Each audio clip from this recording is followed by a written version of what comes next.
तभी अपन बात जी। करेंगे। बहुत बढ़िया। आप शुरू हो गई रिकॉर्डिंग। जी। आदरणीय भाई कमलानंद जी।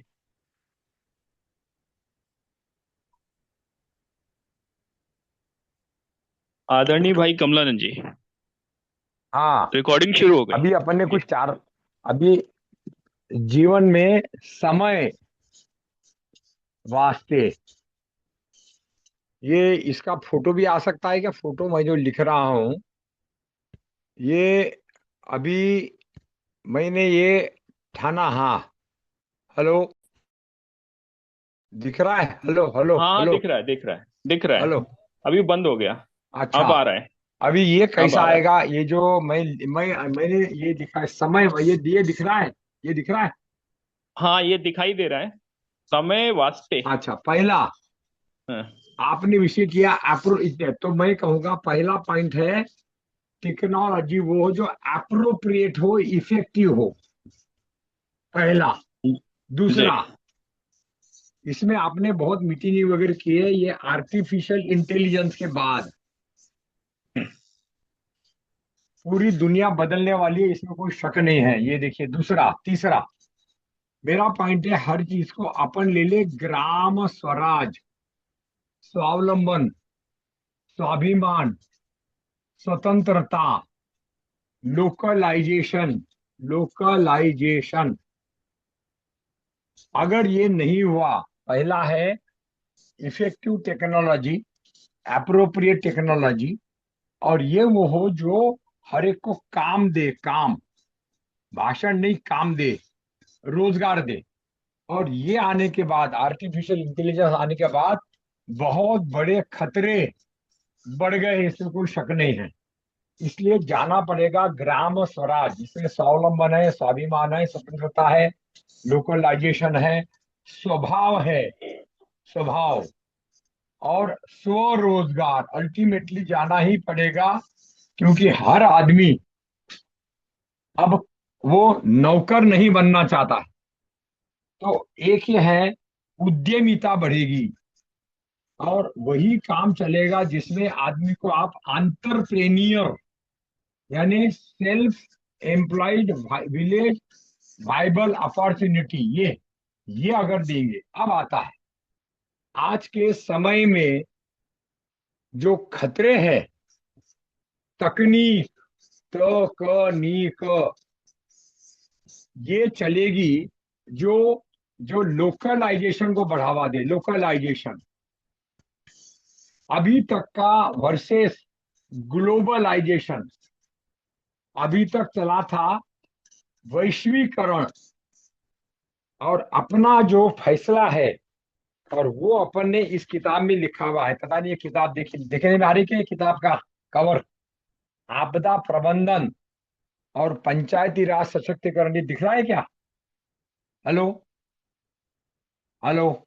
दिखाई दे रहा है, दिखाई दे रहा है। हाँ, दिखाई दे दिखाई रहा दे है। रहा ना? ये हम्म। जो किताब है, ये इसकी पूरी आउटलाइन दे रहा है कि विश्व के परिप्रेक्ष्य में, कि अब ग्लोबलाइजेशन के बजाय लोकलाइजेशन, और लास्ट में टेक्नोलॉजी वो जो मानवता, मानवता और स्व को बढ़ाए। स्व में ये सब आ गया, स्वावलंबन, स्वाभिमान, स्वरोजगार, स्वतंत्रता, अपना स्वराज। तो ये जो अधूरे सपने हैं, मेरा आखिरी आखिरी पॉइंट है कि जितने अधूरे स्वप्न हैं वो ये सहकारिता के साथ में, सहकारिता के माध्यम से, ये डिजिटलाइज वर्ल्ड में आपके थोड़ा सोच को बदलना होगा। सोच, सबसे बड़ा प्रॉब्लम जो आता है वो है सोच, ढर्रे वाली सोच, ढर्रा ढर्रा ढर्रा ढर्रा ढर्रा। ये ढर्रे वाली सोच जो है, ढर्रे वाली सोच और कार्य प्रणाली, ढर्रे वाली सोच और कार्य प्रणाली, इसलिए आता है ये ग्लोबल पीपल्स प्लानिंग मूवमेंट। या सलाहकार सेवा, सलाहकार सेवा। और यही आता है जो मैंने बोला था कि भैया निर्विरोध नेता, इस पर अपन काम करें, क्योंकि ये टेक्नोलॉजी बड़ी हो छोटी हो सारा इस पर निर्भर करेगा कि उसमें मानवता कितनी बची है, और वो कितना खतरों को समझकर उस तकनीक को लोकलाइजेशन में ले जाता है, लोकलाइजेशन। और इसके लिए ये बहुत अनिवार्य है कि अगर हमारे नेता, आप इसमें अमेरिका वाला जरूर सुनिए जो चल रहा है इन दिनों में, खर्चा खर्चा खर्चा खर्चा, लूट लूट लूट लूट लूट लूट। मैं अपनी बात खत्म करते हुए बोलूंगा कि ढर्रे वाली सोच और कार्य प्रणाली के लिए विकल्प बेचने का धंधा, तो टेक्नोलॉजी टिकेगी वो जो मानवता को बढ़ाए, शो को बढ़ाए और खतरों को समझे। तो टेक्नोलॉजी पे आपने कई बार बहुत कॉन्फ्रेंसेस कर ली है, रिकॉर्डेड भी होगा। मेरा अनुरोध होगा अब आप केवल एक्शन पर बात कीजिए, करे क्या। तो इसमें छोटी छोटी टेक्नोलॉजी वाले बहुत से लोग बनाने वाले आ गए हैं, मैन्युफैक्चरर्स, मैन्युफैक्चरर्स। और ये है एमएसएमई सेक्टर में उपलब्ध है। तो इन लोगों के माध्यम से बहुत बड़ा समय रहते धंधे बढ़ाने के धंधे, ये बहुत चलेगा। स्वाभिमानी धंधे बढ़ाने का धंधा स्वरोजगार के साथ, उद्यमिता के साथ, स्वभावानुसार। तो मैं सबसे अनुरोध करूंगा कि आप कृपा करके इस मामले की गंभीरता को समझे और अपना स्वार्थी स्वार्थी विकास का ढांचा, सर्वार्थ के साथ सबका भला भी हो। तो मेरी बात खत्म हुई, और हम चाहेंगे कि इसमें नेतृत्वशाला का जो आप ट्रेनिंग कर दिया है उसको रेगुलर विधिवत करके, मैं आपके पास में मुझे एक और मिल गया था, हमारा जो मैंने नॉर्थ ईस्ट काउंसिल में ट्रेनिंग का एक सिलेबस बनाया था, नॉर्थ ईस्ट काउंसिल शिलोंग में, तो वो सब अपने पास रेडी है। अब इसमें केवल गति गति गति आएगी, और गति आएगी स्वार्थ से सर्वार्थ। तो टेक्नोलॉजी का बहुत बड़ा लोकलाइजेशन हो रहा है, और बड़ी बड़ी टेक्नोलॉजी से कोई डरने की जरूरत नहीं अगर हम उसको स्वरोजगार लोकलाइजेशन से जोड़ देते हैं। तो बहुत बहुत धन्यवाद, सबको प्रणाम, और आशा करते हैं कि हमारा सारा action action action action action पे जाएगा ध्यान। प्रणाम, नमस्ते। प्रणाम सर, नमस्ते। बहुत अच्छी बात आपने बता धन्यवाद दी भाई हमें। कमलानंद जी, बहुत महत्वपूर्ण बातें बताई आपने। टेक्नोलॉजी एक इनेबलर है, मतलब लोगों को ताकत देती है। अब ये निर्भर करता है उन लोगों पर कि वो किस तरह से उसके उपयोग कर रहे हैं।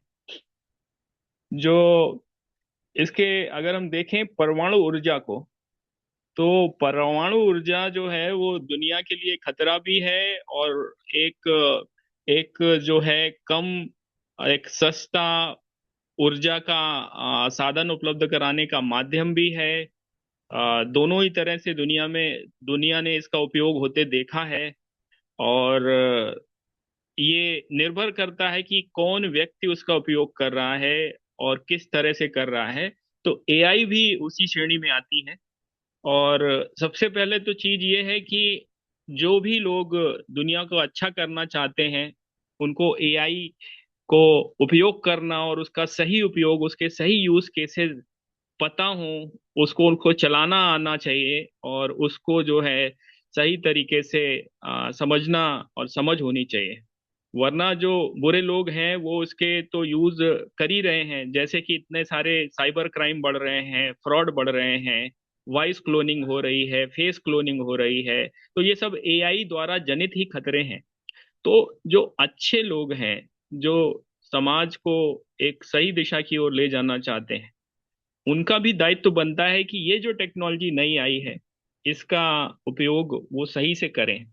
सरकारों ने अपने अपने लेवल पे इंस्टीट्यूशनल फ्रेमवर्क बनाए हुए हैं। आज के दौर में उन्होंने बहुत काम किया है और ये लगातार चल रहा है। इसमें भारत में कई सारे इसके डायमेंशन हैं, कई सारे सेक्टर्स हैं। उसमें सरकारों ने बहुत सारे विभाग बना के चालू किया हुआ है। और इसी तरह से दुनिया के अगर हम सफल देशों की बात करें, जिसमें कि अमेरिका आता है, चाइना आता है, यूरोपियन यूनियन का मॉडल हम स्टडी कर सकते हैं। तो आज इन्हीं के बीच में हम कंपैरिजन करेंगे, और साथ ही साथ इंडिया का जो रोड मैप है, और साथ ही साथ जो हमारा कार्यक्रम है, इसमें हम किस तरह से टेक्नोलॉजी अडॉप्ट करते हुए चीजों को गति दे सकते हैं, बेहतर कर सकते हैं, इन्हीं सब विषयों पे चर्चा की जाएगी। तो मैं अब हमारे अन्य वरिष्ठ साथियों को बुलाऊंगा। इसमें कई सारे लोग हैं। सबसे पहले मैं अलका दीदी को आमंत्रित करूंगा कि इसमें 3 से 5 मिनट में इस विषय को और विस्तार से बताएं, क्योंकि आप इसमें सबसे ज्यादा काम करने वाले लोगों में से हैं। आदरणीय अलका दीदी, अपने को अनम्यूट कर लीजिए।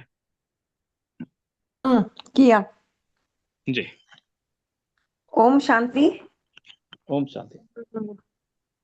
हमने तो सच्ची बहुत अच्छी शुरुआत की थी। मुझे याद है कि जब हमने काम करते थे हम, तब इंटरनेट भी नहीं था, ग्राफिक्स नहीं था। हम एक डॉट करने के लिए कंप्यूटर पर बहुत ऐसा प्रोग्रामिंग करते थे।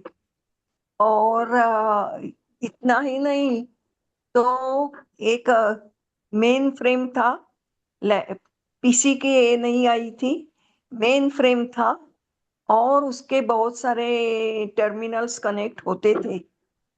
और वो हम टाइम शेयर करते थे। अच्छा, तुम 1 घंटा बैठो, हम 1 घंटा बैठो, ऐसे। और मेमोरी तो इतनी कम थी, बाप रे, कल्पना नहीं कर सकते। और उसके ही शुरू में तो पंच कार्ड्स होते थे, उसके ऊपर लोग प्रोग्राम लिखते थे। और हमारे TIFA, Tata institute of fundamental research में बहुत सारे कंपनी के लोग, सभी, Homi Bhabha centre, then TCS, सभी जगह के लोग आते थे। फिर हमारे कोर्सेज शुरू हो गए, और ours was the first one which brought Unix and C. That time people were using this other computers only, and Microsoft.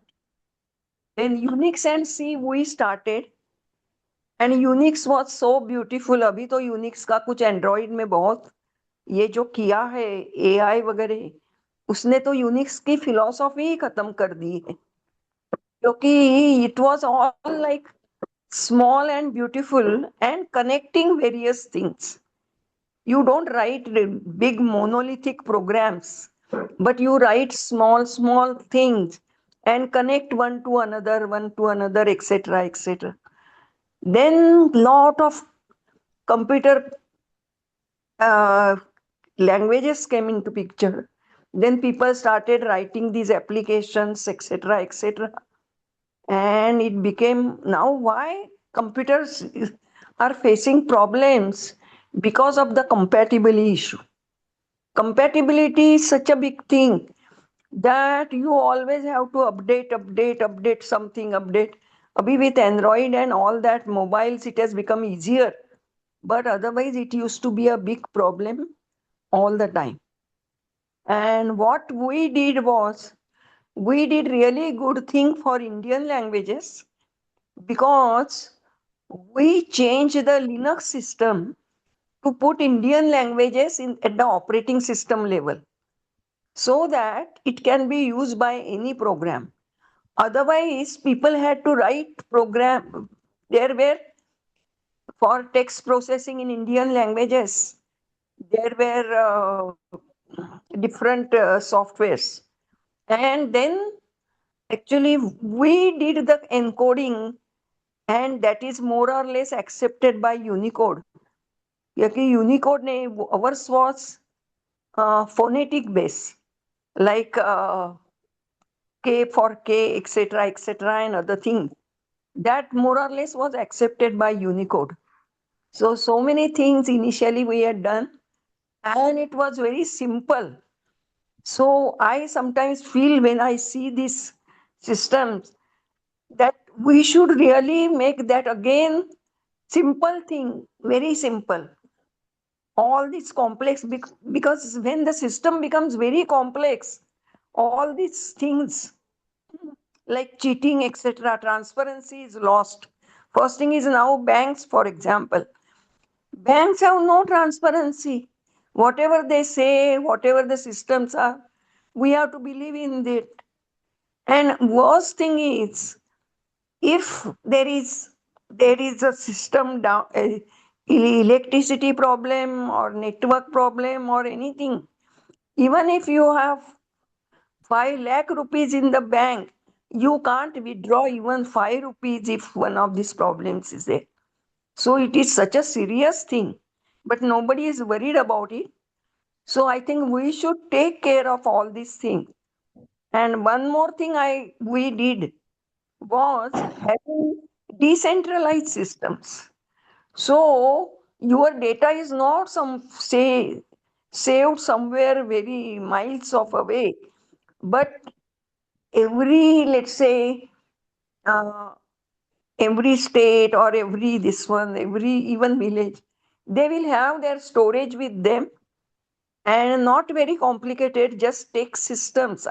I still feel that we should go to a simple system where the nodes are the people who are working at that place.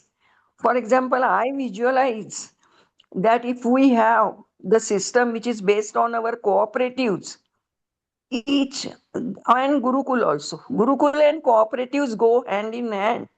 And if we have each node for each national coordinator's house, for example, and it will have a unique ID, then there will be similarly for state level, this.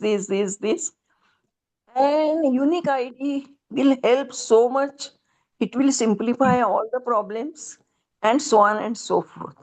So it is nice to think about something which is different from what is going on. And it will eliminate all this cheating, vagare, vagare. Ji ji Complexity, it will be ji eliminated. Ji. So that's all. हाँ, बहुत कुछ महत्वपूर्ण बातें बताई। कुछ साथियों को थोड़ा समझ कनेक्ट नहीं कर पा रहे होंगे, मैं थोड़ा बता देता हूँ दीदी। कई सारे अनुसंधान, कंप्यूटर अनुसंधान संस्थाओं से जुड़ी रही, सीडेक और Tata That, institute of fundamental research और कई और संस्थाएं थी जिसके बारे में मुझे शायद मालूम भी नहीं है।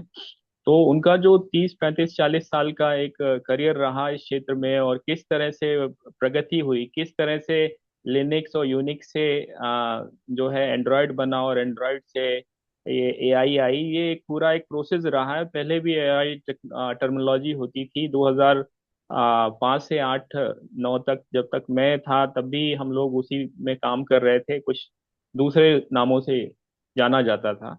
अब मूल विषय पे आते हैं। मूल विषय ये है कि ये जो तरक्की हो रही है, या जो ये चीजें बढ़ रही हैं, इसके लिए एक कॉम्प्रिहेंसिव मल्टी टेयर्ड गवर्नमेंट का फ्रेमवर्क है। लोग बोलते हैं, राजनीतिक तौर पे अगर हम बात करें तो बोलते हैं कि राजीव गांधी कंप्यूटर लाए। कांग्रेस ये क्लेम करती है। उस जमाने में उस समय के तत्कालीन जो नेता थे वो विरोध पे आ गए थे, उसके उसमें कुछ बहुत प्रोमिनेंट नेता थे, विरोध पे आए थे। कई बड़ी बड़ी रैलियां की गई थी कि इससे सब कुछ वो हो जाएगा, खत्म हो जाएगा। लेकिन वो चीजें आई और समाज आगे बढ़ता रहा। तो टेक्नोलॉजी कोई भी आती है, कोई भी नई चीज हमसे जुड़ती है जिसका अनुसंधान हुआ है, और वो हमारे बीच में आती है, तो फिर अगर वो कुछ अच्छा करती है तो वो चीजें आगे चलती हैं। और बुरा करने वाली भी चीजें बढ़ती रहती हैं, क्योंकि वो उसको बुरे लोग बढ़ाते हैं, और अच्छा करने वाली भी बढ़ती रहती हैं क्योंकि उनको अच्छा लोग बढ़ाते हैं। तो अब ये मैटर फिर वही बात लोगों पर आ जाती है। भारत देश में एक बहुत विस्तृत एक गवर्नमेंटल एक स्ट्रक्चर बना हुआ है, फ्रेमवर्क बना हुआ है इन सब चीजों के लिए। कुछ चीजें हैं जिसको आप समझ लो कि केंद्रीय लेवल पर, मतलब राष्ट्रीय लेवल पे कुछ पॉलिसी मेकिंग बॉडीज हैं, जिसको नीति आयोग आप समझ सकते हो। और भी कुछ हैं। तो नीति आयोग मुख्य है। फिर सेक्टर, क्षेत्र से संबंधित बहुत सारी बॉडीज हैं, जैसे आईसीएमआर है और कई सारी और हैं। फिर इसके बाद कई सारे रिसर्च एंड डेवलपमेंट इंस्टीट्यूशन हैं।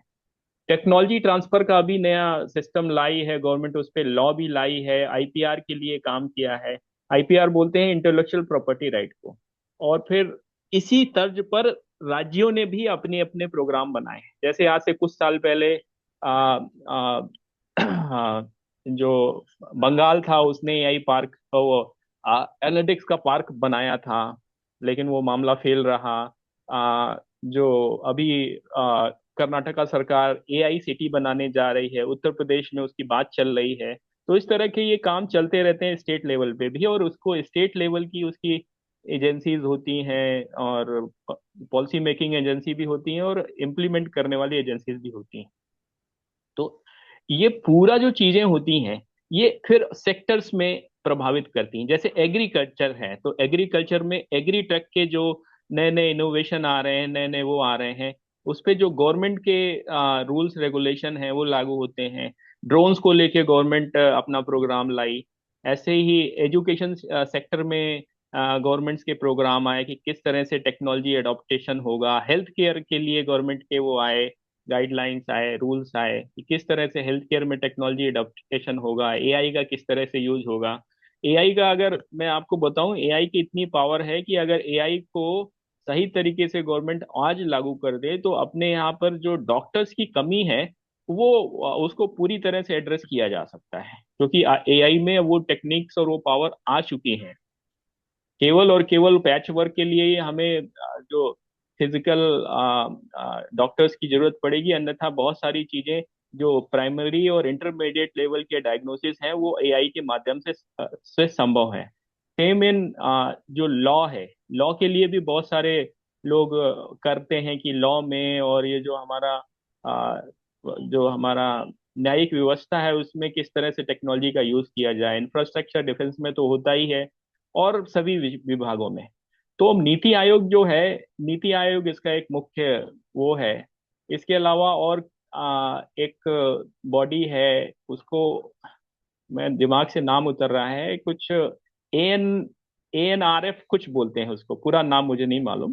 तो वो भी इसमें बहुत बड़ा काम करती है। टावरी साहब तो नीति आयोग में ही थे, और नीति आयोग का साइंस एंड टेक्नोलॉजी का एक पूरा एक विंग है, तो वो इस पे काम करता है। फिर इसके बाद कई सारे डिपार्टमेंट बनाए गए हैं, जैसे department of science and technology है, ये एक पूरी मिनिस्ट्री है, एक मिनिस्टर है इसका। वो देखता है सारे इसके मैकेनिज्म देखता है, जिसमें फंडिंग होती है, R and D, infrastructure related सारे काम ये जो हैं वो देखते हैं। फिर एक साइंस और इंडस्ट्रियल रिसर्च का भी एक अलग से बनाया है, इसके कॉन्स्टिट्यूशन क्लब के सामने एक बहुत बड़ा सा ऑफिस है। और फिर इसके बाद CSIR है, ICMR है, ऐसे करके बहुत सारी संस्थाएं हैं। एग्रीकल्चर रिसर्च के अलग हैं, टेक्नोलॉजी जिसे ICMR, Indian council council for agriculture research, ऐसे कुछ नाम है। फिर बहुत सारे जो कृषि विज्ञान केंद्र होते हैं, केवी के, उसका ये सबसे छोटा रूप होते हैं। अगर हम एग्रीकल्चर क्षेत्र में बात कर रहे हैं तो जो टेक्नोलॉजी को जमीन तक कैसे पहुंचाया जाए, तो उसके लिए केवी के बनाए गए थे कृषि विज्ञान केंद्र। अब वो कैसे यूज हो रहे हैं, कैसे वो काम कर रहे हैं, ये मतलब एक अलग विषय है। लेकिन सरकार ने एक बहुत लंबी चौड़ी एक मैकेनिज्म बना रखी है, सही वो फंक्शन नहीं कर पा रही है, तो उसके लिए हमारे ब्यूरोक्रेट्स और हमारी व्यवस्था जिम्मेदार है, लेकिन बनी हुई है। फिर इसके बाद इंडस्ट्री वाइज भी है, हैवी इंडस्ट्रीज के लिए अलग है।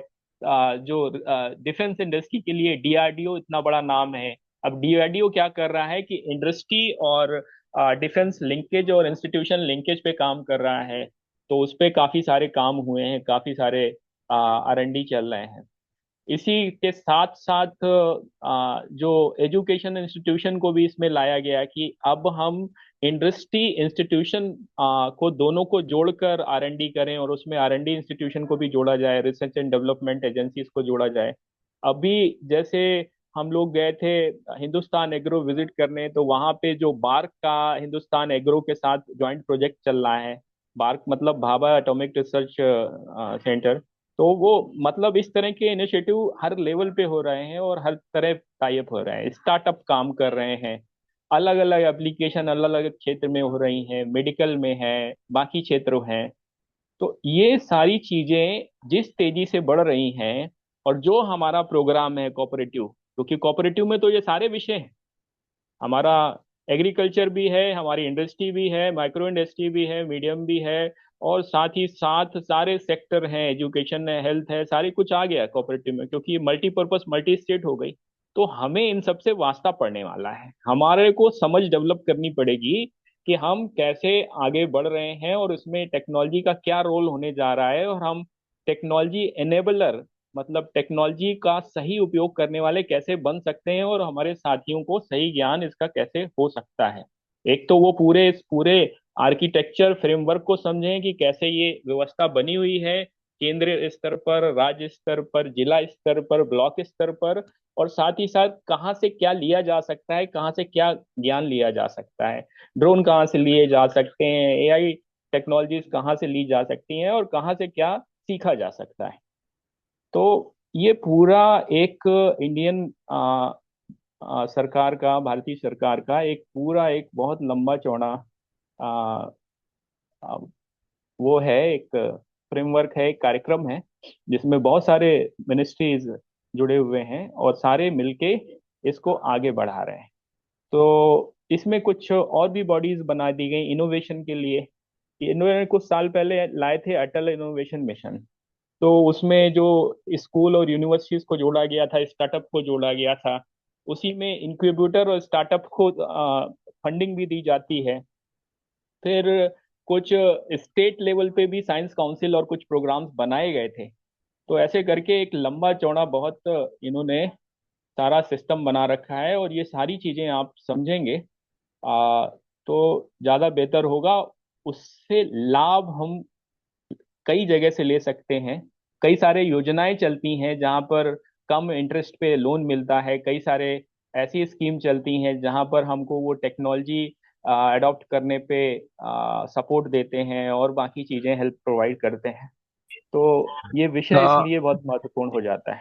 अ, जी। अभिषेक जी, जी। थोड़ा मुझे जाना है, तो अगर आप इजाजत दे तो मैं जरा 1 मिनट थोड़ा बोल जी। जी। के जी। फिर मैं इजाजत दूंगा। जी। अभिषेक जी ने अभी जो जानकारी दी वो बहुत काम की है, मगर मैं चूंकि कापाट में रह चुका हूँ, प्लानिंग कमीशन में रह चुका हूँ, होम मिनिस्ट्री में रह चुका हूँ, वगैरह वगैरह वगैरह, लंबा कहानी है।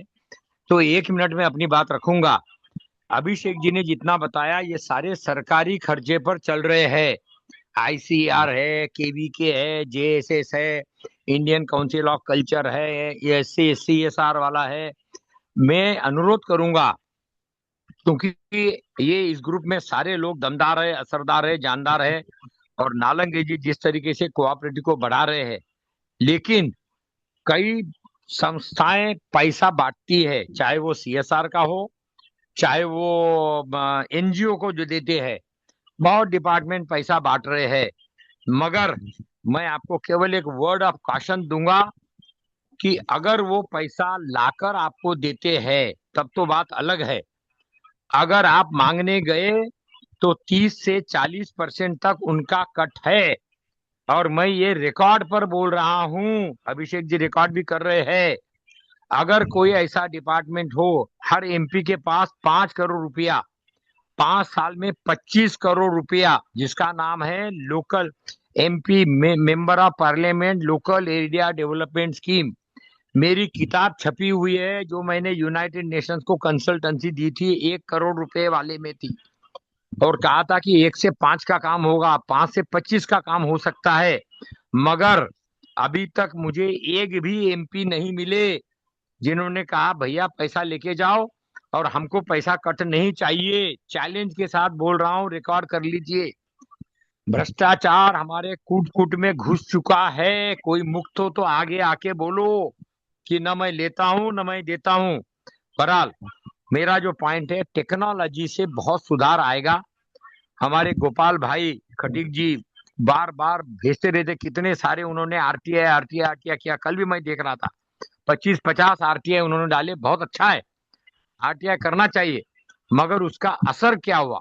तो मेरा जो आपसे अनुरोध होगा कि अभिषेक भाई जी ने जो आपको खबर दिया, कितने सारे डिपार्टमेंट है वो अपने काम के नहीं लगते हैं। अगर वो जब तक संवेदनशील नहीं होंगे, जब तक वो जनता से नहीं जुड़ेंगे, वो केवल सरकारी कार्यक्रम है, सरकारी आईआईएम है। सर, मैंने एक पत्र भेजा है, जो मैं 3 आईआईएम का मैं डायरेक्टर था गवर्नमेंट के साथ में, वो गवर्निंग बॉडी में पत्र मैंने भेजा हुआ है आपको, जो मैंने उस वक्त पत्र भेजा था। ये सब ऊपर ऊपर ऊपर उड़ने वाले संगठन है। और चूंकि आप पॉलिटिकल स्ट्रक्चर में विकल्प देने की बात कर रहे हैं, तो टेक्नोलॉजी आपके फेवर में है, बशर्ते हम संवेदनशील बनकर मानवीय ढंग से। और जो मुझे उस दिन सुभाष जी ने बताया कि कोई है जो करोड़ों अरबों रुपया ला सकते हैं, बोल रहे पेड़ लगाने के नाम पर। मैंने उनसे जो कहा वो शायद बताना चाहे तो वही बता दे। मैंने कहा साहब, सरकार का पैसा लाते लाते कई लोग डूब गए हैं। एक का नाम मैं दे रहा हूं, आप उनसे फोन कीजिए, बात कीजिए। एक है श्री चार्टर्ड अकाउंटेंट ध्रुव अग्रवाल, बम्बई में, दिल्ली में है।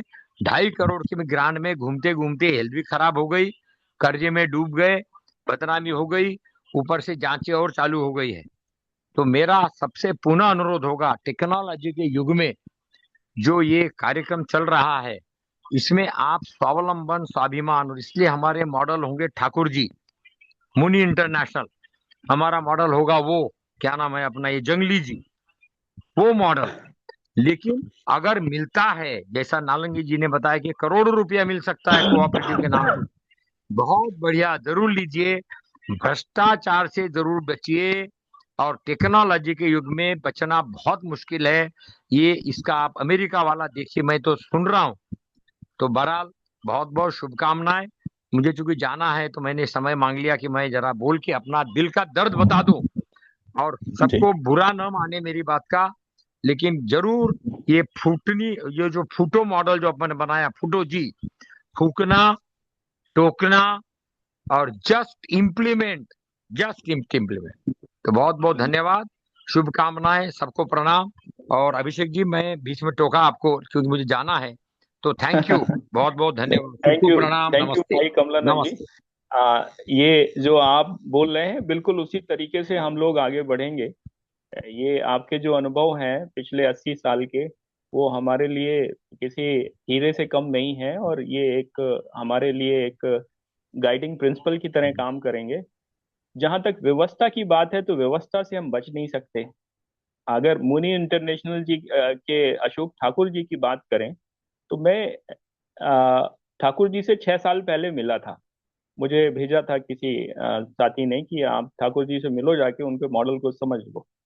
तो मैं मिला, तो बातचीत हुई और बताया, कहने लगे कि आज ही आया है, वो इंस्पेक्टर आया था, मैंने पैसा दिया, पहले मैं 100 रुपए अगर देने पड़ते थे तो अब 150 देने पड़ते हैं। तो समस्या ये है कि एक ऐसा सड़ा हुआ सिस्टम है जिसमें कि सभी सफर कर रहा है, और ठाकुर जी जो प्रयास कर रहे हैं वो कर रहे हैं, लेकिन साथ ही साथ वो भी सिस्टम का पार्ट है और वो भी देते हैं। ये मैं आपको बता रहा हूँ, और ये भी ऑन रिकॉर्ड बता रहा हूँ, और ठाकुर जी को बुला के उनके सामने भी याद दिला दूंगा कि हाँ ये बात है। तो हम सिस्टम को समझ लें, तभी हम उस सिस्टम को सुधार करने के लिए कुछ अच्छा कर सकते हैं। जो आपके अनुभव हैं ये हमारे लिए मूल्यवान है, इसको लेके ही हम आगे बढ़ने वाले हैं। लेकिन हमें मालूम होना चाहिए कि सिस्टम में क्या क्या है, कहाँ से क्या क्या होता है। इसलिए ये चर्चा की जा रही है।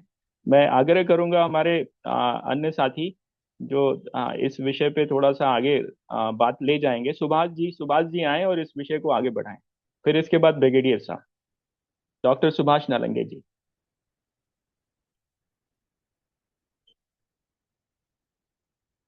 हाँ, डॉक्टर नमस्ते जी। सुभाष नालंगे जी। नमस्ते, प्रणाम। सर ने आज बहुत महत्वपूर्ण बातें बताई, और ऐसे मेरे सर जैसे एक मित्र है मेरे अमरावती के, उन्होंने भी सर जैसी बातें मुझे बताई थी। लेकिन कुछ चीज़ें अपवाद होती है, और अपवाद के ऊपर ही अपन काम कर रहे हैं। तो जैसा समय और ये आए, अपने को साथ में लेके समय के साथ चल रहा है। इसी में काम करने का हमारा प्रयास चल रहा है। अभी सर को, जैसे आदरणीय कमल जी अपने प्रेरणा स्थान है कोऑपरेटिव के, और अपने को देश में ऐसा काम खड़ा करना है कि पूरी दुनिया ने ये काम देखना चाहिए, इसलिए अपने प्रयास चल रहे हैं। अपन सबको साथ लेके सबका विकास होना चाहिए, सबको रोजगार मिलना चाहिए, सबको काम मिलना चाहिए, सबको पैसा मिलना चाहिए, और उसकी सब लोगों की उंगली की मुट्ठी बनना चाहिए। ये प्रयास हम महाराष्ट्र में और पूरे भारत देश में कर रहे हैं। सभी लोग साथ में जुड़ रहे हैं, और अलका दीदी ने जो अपने को पूरा नॉलेज और पूरी जानकारी दी, वो भी बहुत महत्वपूर्ण है। अभिषेक जी का बड़ा रोल है अपने सभी नेतृत्वशाला में, और जल्दी ही अपन अन्ना जी के साथ 12 और 13 तारीख को मैंने आज ही उनके पीए से बात किया और बोला कि 12 और 13 को किसी को टाइम मत दो। हमारे नेशनल कोऑपरेटिव की टीम वापिस देवड़ा यहाँ आ रही है। देवड़ा पार्क का कार्यक्रम हमने कैंसिल किया, और अभिषेक जी ने भी सभी डायरेक्टर को बताया कि अभी भाई जिनको पॉसिबल है, जिनको रिजर्वेशन मिलता है, टिकट मिलता है, उन्होंने 12 और 13 तारीख को आना और 11 तारीख को सूरत में आना। ये हमारा प्रयास चल रहा है। अभी अच्छी जगह से अच्छी जगह अपना सूरत भी अच्छा है, और जबलपुर भी अच्छा रहा, और अपना अन्ना जी का भी गांव बहुत अच्छा है। कमल जी के मन में जो विचार है वो देश के लिए या पूरे वर्ल्ड के लिए काम के है, इसलिए कमल जी के मन में जो विचार आए, उन्होंने फिर एक बार 2 महीने के बाद अन्ना जी के गांव में बुलाया। फिर वहां से अपन पूरा महाराष्ट्र का दौरा भी करेंगे। मैंने वेदानंद महाराज को भी बोला है कि आप सूरत आ जाओ बड़ी गाड़ी लेके, और सभी डायरेक्टर को लेके रालेगन आएंगे। वो भी अन्ना जी को जानते हैं, वो भी एक्टिव हो गए। फिर सुभाष जी, हमारा विषय भटक रहा है। क्या हमारा जो आज का विषय है ना, वो उस पे थोड़ा सा आप बात रखें तो ज्यादा अच्छा रहे। चलेगा। अपना एआई के बारे में आप बोल रहे थे ना, बराबर? नहीं, मैं विषय पढ़ देता हूं। जो भारत और विश्व के अन्य देशों का जो टेक्नोलॉजी एडॉप्शन का कार्यक्रम जो है, उसके बारे में बात हो रही। थोड़ा सा मैं और बता देता हूँ समझ अभी। गया। हाँ, अभी मैं बताता हूँ, थोड़ा सा और बताता हूँ तो उससे और क्लियरिटी आएगी। दुनिया में जब ये टेक्नोलॉजी और इंटरनेट विशेष तौर पे जब बढ़ने लगा, तो एक कंप्यूटर युग आया। जब कंप्यूटर आए हमारे जीवन में, और कंप्यूटर की रेस चली, सुपर कंप्यूटर बनाए गए, भारत ने भी बनाया, अन्य देशों ने भी बनाया, फिर ये पीसी बनाए गए। लेकिन पीसी की रेस में हम पिछड़ गए। पीसी की रेस में हम पिछड़ गए। क्या कोऑपरेटिव के माध्यम से हम पर्सनल कंप्यूटर बना सकते हैं? देखिए, हम लोग जब बात कर रहे हैं और जब हम कुछ एक देशव्यापी परिवर्तन की बात कर रहे हैं, तो हमें बहुत बड़ी सोच के साथ बैठना पड़ेगा। आज की डेट में भारत में कोई भी कंपनी ऐसी नहीं है जो अपने कैपेसिटी पे 100% पीसी डिजाइन कर सके, क्योंकि उसके लिए जो चिप और सेमीकंडक्टर लगते हैं, वो बनाने की अभी हमारी स्वयं की इंडिजिनस कैपेसिटी बिल्ड ही नहीं हुई है। हमें कुछ चीजों पे बहुत स्पष्ट होना चाहिए। हम लोग जो कर रहे हैं उसमें हम कहाँ पर है ये भी जानना बहुत जरूरी है। हम कंप्यूटर की रेस में हार गए, हम स्मार्टफोन नहीं बना पाए। आज हमारे देश में जो स्मार्टफोन बनता है, इसको 95% कंपनियां जो हैं वो बाहर वाली बना रही हैं, और 100% जो है वो जो है मतलब असेंबल्ड है, जो कि जिसका इंडिया के कोई भी उसका रोल नहीं है। तो कहने का मतलब ये है कि हम इतने पिछड़े क्यों हैं? कहीं ना कहीं तो कुछ कमियां हैं, गवर्नमेंट की तरफ से हैं, तो सोसाइटी की तरफ से भी हैं। एक ऐसा माइंड सेटअप है, बराबर फिर यहाँ पे ब्रेन ड्रेन की भी हाँ, बात हो जाती है। मेरे जानकारी में इतना है। जब राजीव हम्म। गांधी अपने भारत के पंतप्रधान थे और अमेरिका देश ने अपने को जो कंप्यूटर नकारा था, उस टाइम हमारे पद्मश्री विजय भट्ट जी भटकर साहब, जो विदर्भ से है और पुणे में उनकी कंपनी है, तो उन्होंने जो महा कंप्यूटर बनाया था, मैं उनके साथ रहा हूँ, थोड़ा सुना है कंप्यूटर के बारे में। तो उन्होंने एक कंप्यूटर को भारत को बना के दे दिया था। अभी विजय भटकर जी पुणे में है और कंप्यूटर नालंदा विद्यापीठ के कुलपति भी है, और उनका कंप्यूटर के ऊपर बहुत अच्छा काम हो रहा है। अभी उनका उम्र हो गया है, लेकिन वो एआई के बारे में भी बार बार सोचते हैं, बात जी। होती है हमारी। हाँ, और मेरा कहना है कि उन्होंने बहुत अच्छा पुणे में कंपनी की है। मैं कंपनी में भी जा चुका हूँ। उन्होंने अपने को महासंगणक दिया है, जो विदर्भ अकोला से है, डिस्ट्रिक्ट में। सुभाष और जी, मैं आंकड़े देता हूँ, आंकड़े। हाँ, वो बताओ। आंकड़े जो सरकार द्वारा पब्लिश हैं।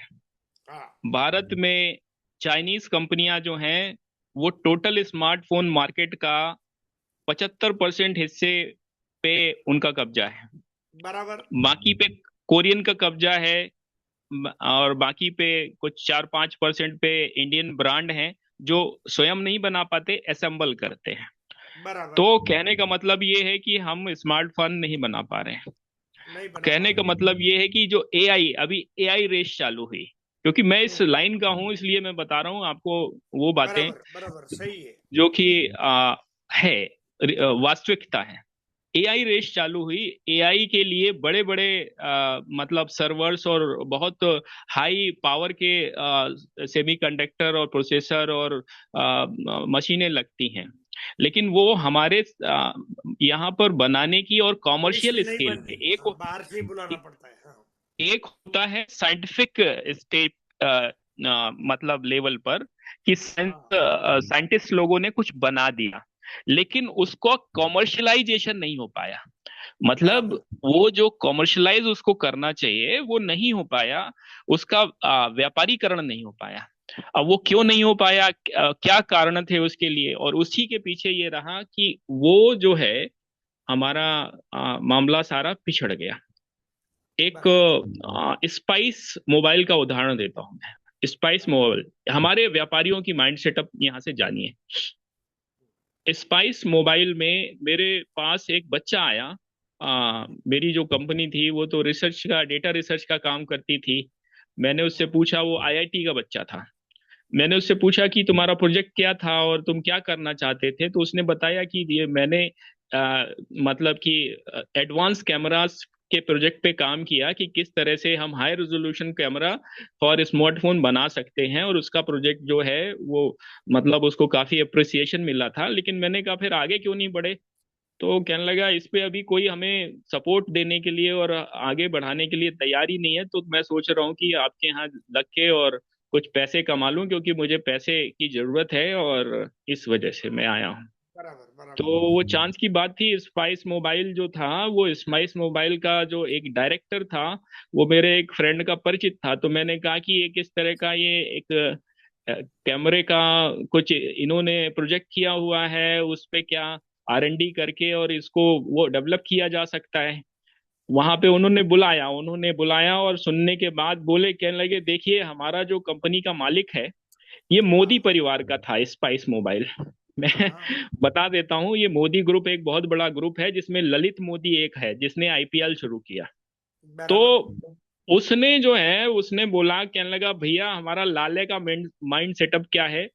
उसका कहना है कि हम चाइना से माल लाते हैं, उसको असेंबल करना होता है, अपना लोगो चिपकाना होता है स्पाइस का, और बेच देना होता है, हमको 50% का मार्जिन होता है। बराबर।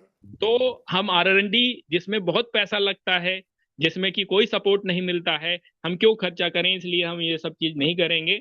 उसने जो बराबर। किया है वो अच्छा किया है, लेकिन अभी हमारे पास ऐसा कुछ नहीं है। उस समय इंडिया की नंबर वन कंपनी होती थी माइक्रोमैक्स। माइक्रोमैक्स। 2012 और 13 की बात है। उससे 3 साल पहले होती थी।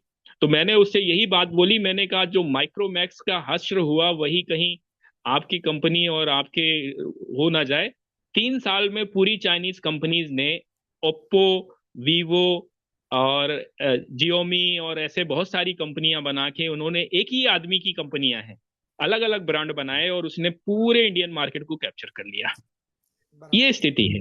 हम जो काम कर रहे हैं, गांव की बात कर रहे हैं, सारी चीजों की बात कर रहे हैं, लेकिन उसमें एक महत्वपूर्ण पहलू है इनोवेशन, लीडरशिप। इन दोनों को साथ लिए चले बिना हम कहीं ना कहीं कुछ चीजें छूट जाएंगी और वो कालांतर में एक बहुत बड़ा विषय बन जाएंगी। इसलिए इस विषय पे और इस कड़वे विषय पे बात करना बड़ा जरूरी है। एक और बहुत। विषय है, क्योंकि वो सारे विषय आपके सामने आ जाएं तब आपके विचार आए तो ज्यादा अच्छा है। Brain drain. हमारे यहाँ ब- इतने सारे आईआईटी, आईआईएम और नेशनल इंस्टीट्यूट और ये सब बने हुए हैं। हमारे जो ये बच्चे जो निकल के विदेशों में जा रहे हैं, काम कर रहे हैं, भारत में क्यों नहीं स्थापित हो पाए? सिर्फ एक कंपनी ऐसी है जो आदर्श कंपनी है कंप्यूटर सॉफ्टवेयर के क्षेत्र में, जिसको जोहो बोलते हैं। जोहो ने कुछ करके दिखाया, लेकिन क्या सरकार को सरकार का उसको उतना सहयोग मिला या समाज की तरफ से सहयोग मिला? चाइना में तो कोई दूसरे देश का कोई भी एप्लीकेशन ही यूज नहीं करता, सब उनके लोकल एप्लीकेशन है। तो ये कहीं ना कहीं वो जो राष्ट्रवाद और जो अपने स्व के प्रति प्रेम, उसकी भी एक कमी दिखाई देती है। यहाँ पर जो बच्चे जाते हैं, बाहर सेटल हो जाते हैं, सीख लेते हैं, बड़े बड़े काम कर लेते हैं, लेकिन वो इंडिया में नहीं लेके आते। हम्म, तो ये एक बहुत बड़ी समस्या है और जिसके कई स्तर हैं। और ये एक इसको समग्रता से सोचने और समझने की आवश्यकता है। सहकारिता के माध्यम से बहुत सारी चीजों का समाधान निकाला जा सकता है। जागरूकता के माध्यम से बहुत सारी चीजों का समाधान निकाला जा सकता है। और साथ ही साथ सरकार के ऊपर दबाव बना करके, सरकार के ऊपर सरकार को सही पॉलिसी प्रपोजल देके और सरकार में ये जो भ्रष्ट तंत्र है उसके ऊपर प्रेशर बना के बहुत सारी चीजों कमी लाई जा सकती है। ये शायद एक समाधान का एक तरीका होगा।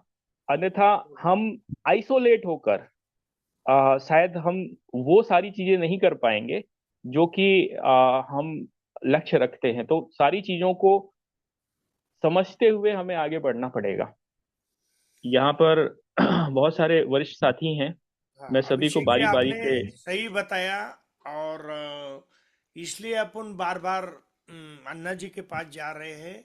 और सरकार को अपने देश में कुछ काम करने में इंटरेस्ट ही नहीं, बाहर से ही मंगाने में ज्यादा इंटरेस्ट है। कोई कोई भी सरकार हो भारत में, अभी 75 साल में जितनी भी सरकार आई भारत में, तो बाहर से भी मंगाने में इंटरेस्टेड है। यहाँ के लोगों के लिए उनको कुछ भी करना नहीं, क्योंकि यहाँ किया तो ये लोग उनको वोट नहीं देंगे।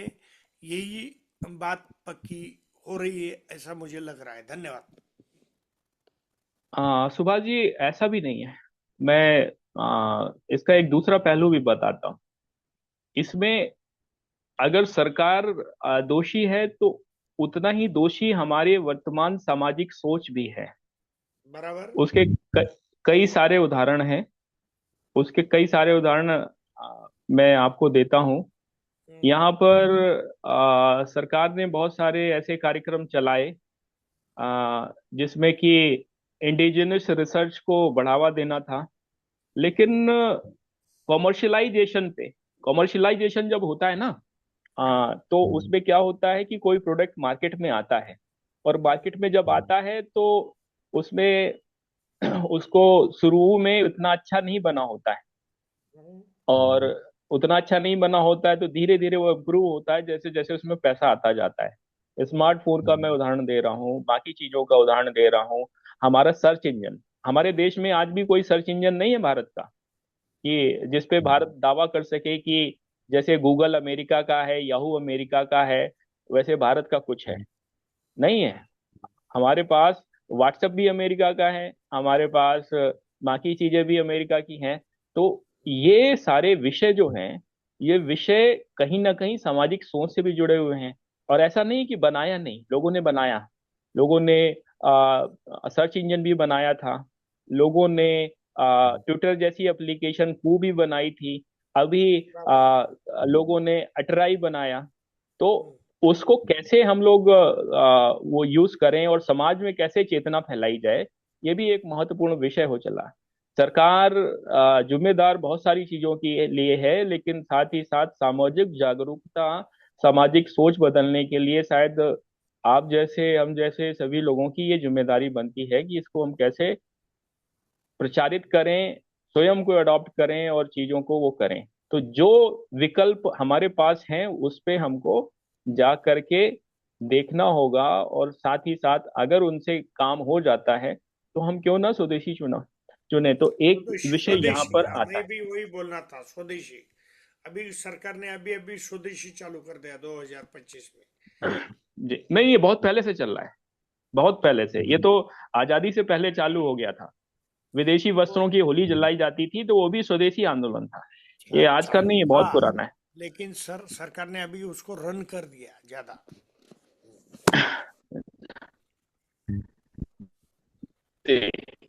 तो हाँ, ब्रिगेडियर साहब, ब्रिगेडियर साहब। हेलो। हेलो। जी जी, आवाज आ रही है, आ रही है, आ रही अच्छा, है। मैंने जी बोलना है। अच्छा, बहुत अच्छा टॉपिक जी जी, लिया है आपने आपने। बोलना है। विज्ञान, प्रगति और अनुसंधान, उसको कैसे हम अडॉप्ट करें, भारत में क्या हो रहा है। बिल्कुल ही अच्छा टॉपिक है, और आपने जो डिस्कशन किया उसके बाद ज्यादा कुछ बचता नहीं है, तो मैं दो तीन वर्ड बोल देता हूँ, फिर आप आगे बढ़ाइए। आज का युग परमाणु का युग नहीं है, वो पीछे चला गया। आज का युग हम कह सकते हैं अंतरिक्ष युग है, नंबर एक। दूसरा एआई युग है। तो उस तरफ बढ़ने के लिए अंतरिक्ष में तो सभी आ गया, आपका 5G वगैरह। तो यह उस तरफ बढ़ना है। और इसमें आपने कहा कि अडॉप्शन और भारत में क्या हुआ, तो अंतरिक्ष अनुसंधान, परमाणु अनुसंधान, रक्षा अनुसंधान, इनमें एक पॉलिसी बनाई गई जिसमें आपका नाम भी लिया है आपने, ANRF, अनुसंधान राष्ट्रीय अनुसंधान प्रतिष्ठान, ऐसे करके यूनिवर्सिटी, ये ऐसे करके एक संस्थान बनाया है जिसका नाम 2023 में। और इसी तरह वैज्ञानिक अंतरिक्ष नीति बनाई थी 2023 में, और रक्षा अंतरिक्ष नीति भी बनाई 2023 में। और एआई आप जानते ही हैं, तो ये उसका युग है। तो उसमें भारत को क्या करना चाहिए, ये सब आपने डिस्कशन कर दिया। जैसे हमारा, हम चांद पे भी उस तरफ पहुंचे, तो इसमें हमने अचीवमेंट भी किया है। और उपग्रह में आर्यभट्ट पहला था शायद 1975 में, और अभी तो क्या क्या उससे आगे बढ़ गए हैं। इसका तो जिक्र करने का, मेरा थोड़ा सा अनुभव अब्दुल कलाम के साथ भी और विजय भटकर के साथ भी उन्नत भारत अभियान में भी रहा है। तो इसमें हम, ये बड़े लेवल की, नेशनल लेवल और इंटरनेशनल लेवल की बातें हैं। अभी से हमारी सहकारिता थोड़ी छोटी है, तो हम सहकारिता में क्या करें, तो हम छोटे लेवल की टेक्नोलॉजी को ध्यान देते हैं। जैसे स्वास्थ्य में जीन थेरेपी है, ये बड़े लार्ज स्केल पे आ रही है, शायद कैंसर का इलाज इसी से निकलेगा। और एआई पावर्ड हेल्थ केयर है, वो भी आगे बढ़ेगी। उसमें भी हमें और वेलनेस टेक है। ऊर्जा के क्षेत्र में नवीनीकरण ऊर्जा है, जैसे आजकल सोलर और इलेक्ट्रिक वाहन जैसे आ गए, तो इस तरह ऊर्जा का भी जो पर्यावरण फैक्ट्री है उसमें लाया जाता है। और प्रौद्योगिकी में तो, संचार में तो 5G आ गया, आगे भी कुछ आएगा, एआई आपने जिक्र कर दिया है, और मशीन लर्निंग भी आ गई है।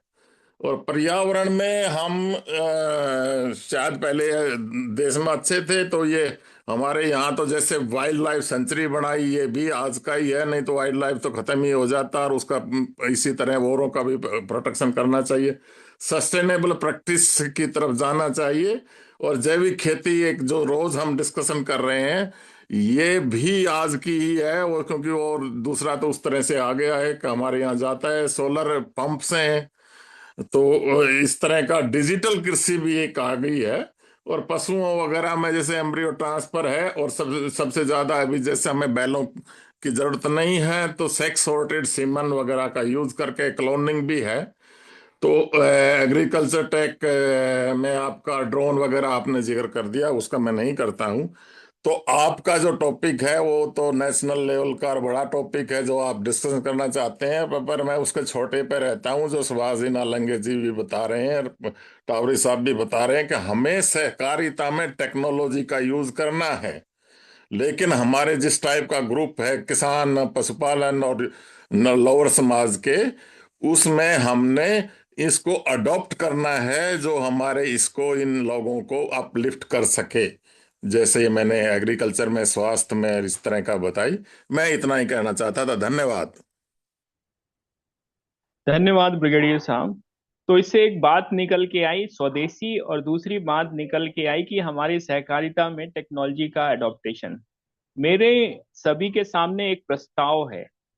जो टेक्नोलॉजी क्षेत्र में काम कर रही कंपनियां, विशेषकर भारतीय कंपनियां, चाहे वो एग्रीटेक में काम कर रही हों, चाहे वो ये माइक्रोबायोलॉजी के उसके उनके वो हों, एआई के वो हों, ड्रोन के हों, ऐसे जितनी भी कंपनियां हैं जिन टेक्नोलॉजी की हमारी सहकारिता और सहकारिता समूहों की आवश्यकता पड़ने वाली है, हमारे कार्यक्रम को आवश्यकता पड़ने वाली है, इनका एक डाटाबेस बनाना और ऐसे लोगों को अपने साथ जोड़ने की प्रक्रिया अब हमें शुरू कर देनी चाहिए। क्योंकि रजिस्ट्रेशन शुरू होते ही मतलब खत्म होते ही जैसे ही रजिस्ट्रेशन होता है तो वही सब चीजें जो हैं हमें समाधान के तौर पर लोगों के बीच में ले जानी पड़ेंगी। तो ऐसी कंपनियां जो हैं जितनी भी हैं, चाहे वो खाद और यूरिया के क्षेत्र में काम कर रही हों, पेस्टिसाइड के क्षेत्र में काम कर रही हों, जो कि प्राकृतिक और आज के वर्तमान सड़े हुए तरीके का एक बेहतर विकल्प हो, ऐसे सभी को चिन्हित करके हम लोग उनको अपने सिस्टम में लेना चालू करें, उनकी प्रोडक्ट्स को समझें। जैसे नालंगे जी ने अभी पिछले सप्ताह ही ऑर्गेनिक फर्टिलाइजर के सॉल्यूशन के तौर पर उनको बुलाया था, मैडम को।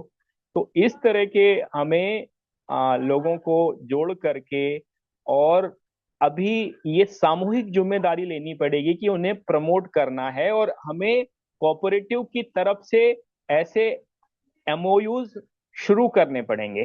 जैसे ही रजिस्टर होता है, एक काम जो प्रमुख कामों में से एक होगा वो एमओयू के फॉर्म में ऐसी सारी कंपनियों को जिनको चिन्हित करना हम लोग आज से ही शुरू कर सकते हैं, और एमओयू करके और उनके जो अच्छे उत्पाद हैं, उनके जो अच्छे अन्वेषण हैं, जो अच्छी खोजें हैं, तकनीकें हैं, उनको आम जनता के हित के लिए आगे बढ़ाना पड़ेगा। और साथ ही साथ एक स्क्रीनिंग भी इस चीज की करनी होगी कि कहीं हम गलत लोगों को तो आगे नहीं बढ़ा रहे और स्वदेशी को आगे बढ़ा रहे हैं। ये कुछ बिंदु हैं जिन पर हमें ध्यान देते हुए ऐसी चीजें करनी होंगी। तो ये मेरा प्रस्ताव है, आप लोग विचार करिए कि कैसे हम इस इस तरह के सारे टेक्नोलॉजी प्रोवाइडर्स और टेक्नोलॉजी प्रोवाइडिंग कंपनीज को अपने साथ जोड़ करके, और हमारे जो एग्रीकल्चर, जो हमारे प्रोडक्शन प्रोसेसिंग, हमारे जो माइक्रो इंडस्ट्रीज, इन सब के लिए एक समग्र समाधान का मार्केटिंग अपने कोऑपरेटिव के माध्यम से, नेशनल कोऑपरेटिव के माध्यम से शुरू कर सकते हैं। जी सुभाष जी, जी, क्योंकि बड़ी आपने इस अच्छी पे बात, काफी काम किया हुआ है। बड़ी अच्छी आपने बात बताई। और मुझे तो ऐसा आभास है कि सुभाष जी इसको जानते हैं, और इन्होंने ये दो तो पहले ही लिए हैं, तीन तो पहले हो चुके हैं। एक तो नहीं, हिंदुस्तान काफी एग्रो, सारे और लिए क्या है। हुए हैं, काफी सारे लिए हुए हैं, उसके बारे में हाँ, तो विस्तार से इनको बताएंगे। इनको शायद हम ये कर ही रहे हैं। तो एक तो हिंदुस्तान एग्रो आपने देखा, दूसरे दिन उन्होंने और कहीं ले गए, और जैविक खाद आकाश बनाने का आकाश एग्रो आका, सोल्यूशन। आकाश एग्रो, और ये जैविक खाद बनाने का तो आज ही बनाया है। इसलिए जो नर्सरी है और प्लांट्स को कैसे ले जाते हैं, जो इस लेवल की टेक्नोलॉजी है, वो सब जोड़ना चाहिए, ये जोड़ रहे हैं। मेरा ऐसा अनुभव है। यही मेरा पॉइंट है कि ये जो जिम्मेदारी है ये सभी अन्य साथियों को भी लेनी पड़ेगी। जहां पे भी जो अच्छा दिखे उसको जोड़ने की कोशिश की जाए, क्योंकि सहकारिता का मतलब है मिल के काम करना, समूह में काम करना, एक दूसरे को मदद करना। तो ये सिर्फ और एकदम सिर्फ सुभाष जी की जिम्मेदारी नहीं है, सभी की। एकदम बराबर है, सही बोला अभिषेक जी ने। हम्म, जहां जो अच्छा मिलेगा उसको अपने साथ में लेके आगे जाना पड़ेगा और उसको सहयोग देना पड़ेगा। आज हिंदुस्तान एग्रो भी अपने अंडर है और आकाश एग्रो सॉल्यूशन भी अपने अंडर है और अच्छी तरह से वो किसान के साथ काम कर रहे हैं। लगभग 2.5 लाख किसान दोनों कंपनी के साथ और अपने साथ काम करेगी, नेशनल कोऑपरेटिव के साथ काम करेगी, नेशनल कोऑपरेटिव को सहयोग करेगी। ये मैं महाराष्ट्र से, दोनों कंपनी महाराष्ट्र से है और किसान के लिए अच्छा काम कर रहे हैं, एक्सपोर्ट के लिए भी अच्छा काम कर रहे हैं। और दोनों कंपनी के मालिक जो है वो दोनों भी अपने को 10 साल से चाहते हैं और नेशनल कोऑपरेटिव के लिए सपोर्ट करने के लिए दोनों भी राजी है। अभी अगली बार जो मीटिंग होगी वो आकाश एग्री सोल्यूशन में हो जाएंगी 12 के बाद। जाते जाते अपन शिल्लोड में संभाजी नगर से जाएंगे तो आकाश में भी नेशनल कोऑपरेटिव के सभी डायरेक्टर को मैं आकाश एग्रो सोल्यूशन क्या चीज है और 200 टन माल पर डे अपन विदेश में भेज सकते, अपने देश में भी भेज सकते और किसान का जो कच्चा माल है उसके ऊपर अपन प्रोसेस कर सकते, ये भी मैं आपको दिखा दूंगा। धन्यवाद। जी। अन्य साथी, जो आज का विषय है, अभी ये 5 मिनट हमारे कोऑपरेटिव से संबंधित बात होने लगी, वरना हम मुख्य विषय पे लौटते हैं। जो भारत का राष्ट्रीय टेक्नोलॉजी मिशन है, जो कार्य योजना है, जो उसमें कमियां हैं, जो खूबियां हैं और जो वैश्विक है, उसको लेकर हम लोग चर्चा कर रहे हैं। इसमें क्योंकि कुछ चीजें हमारे कंट्रोल में नहीं है, तो उसके बारे में ज्यादा वेट न देते हुए केवल उन विषयों पे जिन पे हम लोग काम कर सकते हैं, जिन पे चीजों को आगे बढ़ा सकते हैं, उनको आगे रखते हुए और अपनी कोऑपरेटिव को ध्यान में रखते हुए, अपने ब्लॉक एडॉप्शन कार्यक्रम को ध्यान में रखते हुए कार्य योजना को बढ़ाने और आगे चलाने का ये चर्चा की जा रही है। तो आप सभी लोग अगर इसमें कुछ बात रखना चाहते हैं तो बात रख सकते हैं। मैं नाम लेता हूँ। अर्पित दशानी जी, भास्कर पाटिल जी,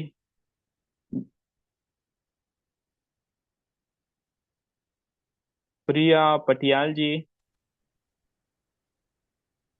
कोई भी हाँ जी। अगर इस टॉपिक में कुछ बोलना चाहता है तो बोल सकता है। अर्पित जी। हाँ जी। वंदे मातरम सभी को। वंदे मातरम। अ, जो आपका सब्जेक्ट था, अ, मतलब कि अपने टेक्नोलॉजी, एक सेकंड में खाली सब्जेक्ट पढ़ लेता हूँ कि टेक्नोलॉजी को हम लोग किस तरीके से आगे बढ़ा सकते हैं और उसका किस तरीके से प्रमोशन कर सकते हैं। तो मैंने ये समझा है, मतलब जो अपने भारत का इतिहास देखा और अभी भी लोगों की बात सुन रहा था, तो एक्चुअली जो टेक्नोलॉजी हम लोग सब जितने ज्यादातर लोग हैं, हम उन्हीं चीजों के पीछे जा रहे हैं जिसके पीछे पूरा वर्ल्ड दौड़ रहा है, पूरा विश्व जिन चीजों के पीछे दौड़ रहा है, और वो भेड़ चाल में हम भी सम्मोहित हो रहे हैं। पर हमको एक्चुअली ये नहीं पता कि हमारे जो पूर्वज थे, हमारे जो शायद हमारे दादा परदादा, वो एक बहुत ही जबरदस्त टेक्नोलॉजी माध्यम से सारे कार्य करते थे, सब चीज को अंजाम देते थे। तो हमको आज उस चीज को, उस टेक्नोलॉजी को, मतलब उसका कोई नाम नहीं है, उसका कोई बहुत बड़ा पैसा नहीं है, पर वो छोटी छोटी छोटी जो टेक्नोलॉजी थे उसमें कौन सा पत्थर यूज करना है, कौन सी चीज कब यूज करनी है, उस चीजों को भी हमको अवेक करना बहुत ज्यादा जरूरी है। कि साथ में हम जो विश्व के जो भेड़ चाल में चल रहे हैं, एआई आ रहा है, अलग अलग टेक्नोलॉजी आ रही है, वो तो चलो चल ही रहा है, सब लोग भाग रहे हैं, पर उसके साथ में हमको स्वयं जो हमारे पूर्वज जो यूज करते थे, उस चीजों को भी हमको इस्तेमाल करने के बारे में सोचना है, उसके महत्वपूर्ण चीजों को जानना है। किस तरीके से वो नारियल से पता लगा लेते थे कि पानी इस यहाँ पे मिलेगा, पानी नहीं मिलेगा यहाँ पे इस भूमि के नीचे, और किस तरीके से वो लोग बहुत सारी चीजों का, चाहे एस्ट्रोलॉजी टेक्नोलॉजी हो, चाहे बहुत सारी चीजें, मतलब मैं बोलूंगा वो सब वैज्ञानिक थी। उसके बारे में भी हमको चर्चा, मतलब सोचना चाहिए और उसको भी प्रमोशन करना चाहिए। और एक चीज और मैं बोलूंगा कि अभी बहुत सारे लोग, मतलब जो उन्होंने बोला कि हम लोग एग्रो कंपनीज को और इसको सबको कर रहे हैं, पर एग्रो कंपनीज मैं ज्यादातर देख रहा हूँ वो लोग अलग अलग तरीके की जीन एडिटिंग वगैरह ये सब चीजों पे, फॉर्मूलाज पे ज्यादा आ रहे हैं। बल्कि हमको सबको पता होना चाहिए कि रशिया में जेनेटिकली मॉडिफाइड फूड बैंड है, उनको टेररिस्ट का उपाधि दी हुई है कि कोई भी आदमी अगर जेनेटिकली मॉडिफाइड फूड उगाएगा तो वो टेररिस्ट है। तो हमको, अगर हमारी कोई टेक्नोलॉजी कंपनी उसमें अगर उस चीज में उतर रही है, तो हमको उसका साथ में विरोध भी करना चाहिए कि भाई ये चीज गलत है। जब जीन के साथ हम क्यों छेड़छाड़ करें, हमारी पूरी प्रकृति के साथ वो छेड़छाड़ होगा अगर हम जीन के साथ में छेड़छाड़ करेंगे तो इन टेक्नोलॉजी को अगर हम बढ़ावा ही देते जाएंगे तो समाज पता नहीं कहाँ तक जाता जाएगा। आज ज्यादातर बहुत सारी चीजें जैसे जेनेटिकली जीएमओ की सरसों आ रही है, बीटी सरसों, बीटी का कॉटन आ रहा है। अभी अर्पित जी, ये शायद हाँ इसलिए आपको नहीं पता है, ये हमारे पूरे कार्यक्रम का थीम ही है मानवता एवं प्रकृति केंद्रित विकास। हाँ हाँ हाँ तो हाँ कोई भी ऐसा काम नहीं हो रहा है, ये अंडरस्टूड है सभी के लिए, क्योंकि ये सभी मेंबर रोज जुड़ते हैं, आप कभी कभी जुड़ते हैं। ये एक अंडरस्टूड जी, पार्ट है। हाँ इस पे तो हम लोग दो चर्चा मिनट ना करें। टेक्नोलॉजी हाँ जो हाँ तो आज की है उसको हम मतलब कैसे हम उसको इन उद्देश्यों के लिए इस्तेमाल कर सकते हैं, उस पे चर्चा है। हाँ तो मैं यही बोलना है मेरा कि हम्म। जैसे कोई भी टेक्नोलॉजी हो, अगर कोई भी नई चीज आ रही है, उसका मेरा यही बोलना रहेगा, कोई कोई जरूरी नहीं है कि हर जो नई चीज आ रही है वो आपके लिए फायदेमंद ही है। क्योंकि अमेरिका उसको अपना रहा है, ब्रिटेन उसको अपना रहा है। फॉर एग्जाम्पल अगर हम लोग बात करते हैं इलेक्ट्रॉनिक व्हीकल्स की, ईवी की, आज ईवी के सबने फायदे तो बहुत लोग बता रहे हैं, ग्रीन एनर्जी ग्रीन एनर्जी। पर आज हमको ये पता है कि कोबाल्ट किससे बनता है, कोबाल्ट के लिए कितनी भयंकर माइनिंग होती है, और ईवी के कितने ज्यादा नुकसान है, जो और बहुत सारे लोग अभी वापस बैकफायर कर रहे हैं। बड़ी बड़ी कंपनियां जिन्होंने ऑटोमेटिक व्हीकल्स बनाए थे, उनको वो लोग वो वापस जा रहे हैं।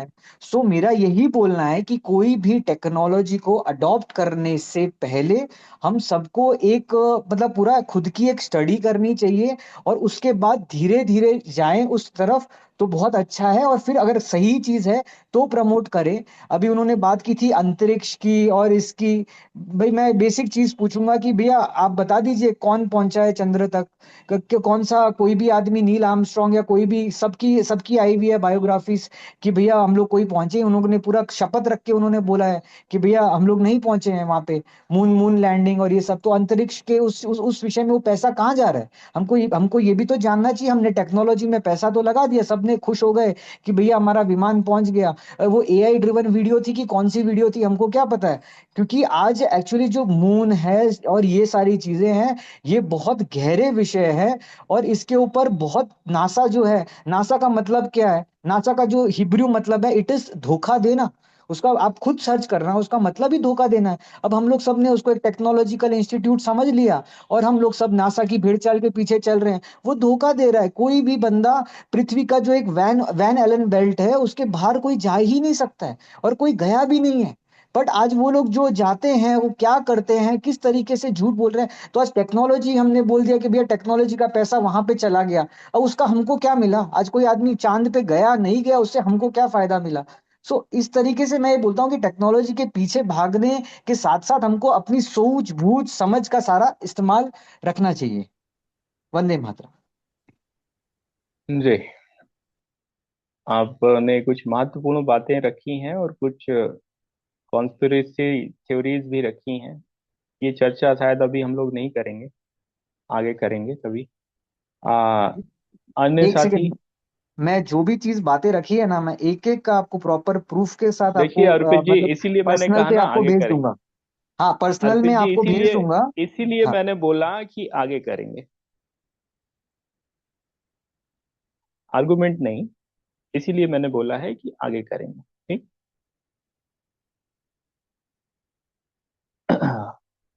प्रिया पटियाल जी, हाँ, संदीप केदारी जी। हाँ जी मैं बोल रहा हूँ फिर पटियाल का। मेरा नेट नहीं जी उसमें चल रहा है, फिर इनकी बेटी जी की मैं जी से जी। लिए तो अभी हाँ, मैं मदन इसलिए लाल मैं जी। बात। जी मदन जी। हाँ, अपनी जी। बेटी का लिया ना मैंने, अपनी अच्छा बेटी के अच्छा। मोबाइल से मैं जी। कर रहा हूँ बात अभी। जी मदन और भाई जी। हाँ, तो ठीक है, इसमें तो बड़ा अच्छा है, क्योंकि इसमें जो कोऑपरेटिव के लिए बोल रहे थे उसके लिए जो है, ये तो हर ब्लॉक में भी और जिले में भी बड़ा अच्छे तरीके से सुनिश्चित होनी चाहिए, रजिस्ट्रेशन होनी चाहिए। तो इसका प्रारूप कैसे कैसे क्या है, ये बताइए थोड़ा सा। अभी नेशनल कोऑपरेटिव से आप जुड़े नहीं हैं तो जुड़ जाइए। अभी बलदेव जी जी आपको संपर्क करेंगे। बलदेव जी।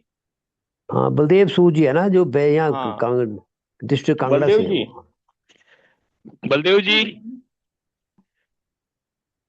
ये आपसे संपर्क कर लेंगे, कल बात कर लेंगे, वो सारा प्रारूप जी बता जी। देंगे और सारा वो कर देंगे, क्योंकि आपका हिमाचल से है तो हिमाचल के साथियों को बलदेव जी जोड़ रहे हैं। जी। हाँ हाँ हाँ हाँ, ठीक ठीक ठीक आ, ठीक। ठीक है। हाँ ठीक भास्कर है, ओके। पाटिल जी, धनंजय जी, देवदत्त गंगवार जी, आज के विषय पे अगर कुछ बोलना चाहते हैं तो अनम्यूट कर ले, नहीं तो मैं अन्य साथियों का नाम आगे बढ़ाता जाऊंगा। आ, तुलसीदास मदास जी, संदीप केदारी जी, संजय आ, संजय जी, आ, पुनीत श्रीवास्तव जी, डीएल शर्मा जी। मैं कुछ तब तक और बातें इसमें रख देता हूँ कि ये जो टेक्नोलॉजी एडॉप्शन का जो विषय है और इसको लेके जो सरकारों ने काम किया, तो सभी की अपनी फिलॉसफी थी, अपने अपने तरीके थे, और जो सरकार बनी उनकी जो आइडियोलॉजी, जो विचारधारा, जो काम करने के तरीके हैं वो इसमें शामिल हुए। अगर हम कुछ चार कंट्रीज को या चार क्षेत्रों को अगर हम वो करके लेके बात करते हैं, भारत की बात करते हैं, तो यहाँ पर जो सरकारों का शुरुआत से ही वो रहा कि भाई विकास केंद्रित इंक्लूसिव ग्रोथ मॉडल पे वो काम करना चाहते थे। हुआ नहीं हुआ एक वो अलग विषय है। लेकिन अगर हम यही चाइना का बात करेंगे तो वहाँ सारा कुछ स्टेट लेड था। मतलब जो वहाँ की सरकार थी वही सारी चीजें अपने लेवल पे कंट्रोल करके और वो चलाती थी और चलाती है। अब वहाँ पे जो टेक्नोलॉजी ग्रोथ हुई है, तो उसको आप टेक्नो नेशनलिज्म की संज्ञा भी दे सकते हैं, क्योंकि वहाँ जो चाइना है, चाइना में जितनी भी बड़ी टेक्नोलॉजी कंपनियां हैं, वो किसी ना किसी तरह स्टेट फंडेड, स्टेट कंट्रोल्ड हैं। स्टेट का मतलब है चाइना, चाइना गवर्नमेंट, या फिर पीपल रिपब्लिक ऑफ चाइना, वो उनके जो सीपीसी है उसके कंट्रोल में है ये सारी संस्थाएं। तो चाइना का मॉडल है, और चाइना ने इस मॉडल से ये दिखाया कि किस तरीके से वो दुनिया में टेक्नोलॉजी का लीडर बन रहा है या बनने की कोशिश कर रहा है। तो ये चाइना का मॉडल रहा है। इंडिया का मॉडल और चाइना का मॉडल अलग थे। यूएस में तो सारा कुछ उन्होंने कैपिटलिस्ट के हाथों में दे रखा है। इसको मार्केट ड्रिवन अप्रोच बोलते हैं। सारा कुछ मार्केट के हाथ में है और बड़ी बड़ी कंपनियां उन्होंने खड़ी कर दी। लेकिन कहीं ना कहीं उनको स्टेट सपोर्ट भी मिला, चाहे वो गूगल हो चाहे वो हो, ये स्टेट गवर्नमेंट के लिए इन्होंने बैकडोर बनाए हुए हैं और वो उनको सपोर्ट करती हैं। जब उनको जरूरत पड़ती है तो वो डेटा शेयर, इंटेल शेयर सब कुछ करते हैं। और इस तरह से यूएस गवर्नमेंट बड़ी बड़ी कंपनियों के साथ मिलकर काम करती है। यूरोपियन यूनियन में थोड़ा सा रेगुलेशन टाइट है। वहाँ का जो एआई के लिए अभी नए और डेटा प्रोटेक्शन के लिए जो रूल्स हैं वो सबसे टाइट यू ने ही बना रखे हैं। बड़ी बड़ी कंपनियों पे उन्होंने बड़े बड़े फाइन भी लगाए। कुछ क्योंकि बहुत सारे कंट्रीज हैं तो वो कोऑपरेटिव टाइप का स्ट्रक्चर आप समझ लो। तो ये कुछ वैश्विक तौर तरीके हैं जिस पर लोग टेक्नोलॉजी पे काम कर रहे हैं, और साथ ही साथ सभी के अपने अपने गोल्स हैं। जैसे अब चाइना का गोल है, वो टेक्नोलॉजी लीडर के तौर पे अपने को स्थापित करने के लिए पूरा लगा हुआ है। उसने टेक्नोलॉजी पॉलिसीज बनाई हैं। उनके 5 ईयर टेक्नोलॉजी प्लान चलते हैं। उन्होंने टेक्नोलॉजी एक्सचेंज बनाए हुए हैं और बहुत सारे टेक्नोलॉजी को शेयर करने के लिए प्रोग्राम चलाए हुए हैं, और सरकार ही इसके बीच में एक कोलैबोरेटर का काम करती है। तो वहाँ पे इनोवेशन पे बड़ा फोकस हो रहा है। और आपको जान के ताज्जुब होगा कि पिछले 3 सालों में, 4 सालों में, जो पहले इनोवेशन और ये जो पेटेंट फाइलिंग में जो यूएस लीड लेता था, अब चाइना उसमें लीड लेने लगा है। क्योंकि उनमें इस इंस्टीट्यूशन लेवल पे बड़ा काम किया है। और सबसे अच्छी बात यह है कि उनकी जो मातृभाषा है मैंडरिन, उसको उन्होंने प्रमोट करते हुए काम किया, उसको वो करते हुए काम किया। तो जो सोच होती है और जो कुछ नई सोच डेवलप होती है, वो अपने मातृभाषा के अगर उसको साथ में लेके किया जाए तो ज़्यादा अच्छी हो जाती है। जो इसी वजह से वहाँ पे जो R&D है वो बहुत अच्छा हो गया, क्योंकि यहाँ पे क्या है कि लैंग्वेज ही ऐसी कर दी कि लैंग्वेज बैरियर की वजह से ही 80% जनता आउट हो गई। वो higher studies, higher research innovation में जुड़ ही नहीं पाती, क्योंकि 80% जनता अंग्रेजी को उतनी अच्छी तरीके से समझती जानती नहीं है। तो वो उस हिसाब की सोच कहाँ से लाएगी, उस तरीके से उसकी जो साइंटिफिक टेम्पर कैसे डेवलप होगा। तो ये एक बहुत बड़े, ये छोटे छोटे इश्यूज मिलके एक बहुत बड़ी प्रॉब्लम बना दिया है। तो ये कुछ चीजें हैं जो कि मैंने आपको और बताई। और ये जो ओवरऑल डिस्कशन है, ये उसका एक पार्ट मुझे लगता है। तो इसको आप उस तरह से देख सकते हैं। अ, आखिरी में पुनीत श्रीवास्तव जी, संदीप केदारी जी, अ, अगर इस पे कुछ बात रखना चाहते हैं या कोई अन्य साथी, तो अपने अनम्यूट करके रखें। समय काफी हो चुका है। तो नमस्कार। नमस्कार। नमस्कार पुनीत जी, बोलिए। कैसे हैं आप? कैसे कैसे हैं? हैं? मैं ठीक हूँ, मैं ठीक हूँ। बस मुलाकात नहीं हो पाई उस समय भी आपसे। मैं नागपुर तक तो गया। हाँ, मैं लेट हो गया था, मैं लेट हो गया था। नहीं, आप लेट नहीं हो गए। मैं पहुंच ही नहीं पाया वहां। अरे अभी हम लोग मिलेंगे, अभी आएंगे ना हाँ, तो मिलेंगे मैं मिलेंगे आऊंगा, उधर भी मिलेंगे आऊंगा, मुलाकात होगी अपनी। मिलेंगे। जी। अभी जो अभी सब्जेक्ट आप डिस्कशन कर रहे हैं एआई से, एआई क्या है बेसिकली? हमारे यहाँ भारत में अभी एआई को लोग समझते ही नहीं। नहीं, हमारा सब्जेक्ट एआई नहीं है। एआई तो टेक्नोलॉजी। आज का बजवर्ड है, इसलिए हर आदमी एआई पे ही हाँ। ज्यादा बोलना चाहता है। आज का विषय जो है, विषय दूसरा है जो लिखित में भेजा जाता है। जब आप लिंक क्लिक करते हैं तो उसके ऊपर सब्जेक्ट लिखा रहता है। वो मैं वो actually- विषय पे हम लोग मैं आज ही लौटा नागपुर से, और मेरी ट्रेन भी काफी लेट हुई, और मैं आपके जी साथ जी। ज्वाइन भी काफी लेट हुआ। उस समय आप एआई के बारे में सब लोग बोल रहे थे, तो मैं वही समझा रहा नहीं था। नहीं नहीं, विषय एआई नहीं है। मेरा सभी से अनुरोध है कि कृपया विषय एक बार पढ़ लिया करें, तो उससे थोड़ा सा आइडिया लग जाएगा। और उसके लिए अगर कुछ चीजें हैं तो आप अगर हो सके तो नेट में भी सर्च कर सकते हैं, या नहीं, फिर वो उस विषय आपने पे। लिखा है भारत व वर्तमान अन्य प्रमुख वैश्विक सरकारी सरकारों का विज्ञान प्रौद्योगिकीकरण जी। अनुसंधान व एडॉप्शन हम्म कार्यक्रम। तो हम्म। इन चीजों में जैसे अभी लेटेस्ट ही, जैसे अभी हम सभी लोग डिस्कस कर ही रहे हैं।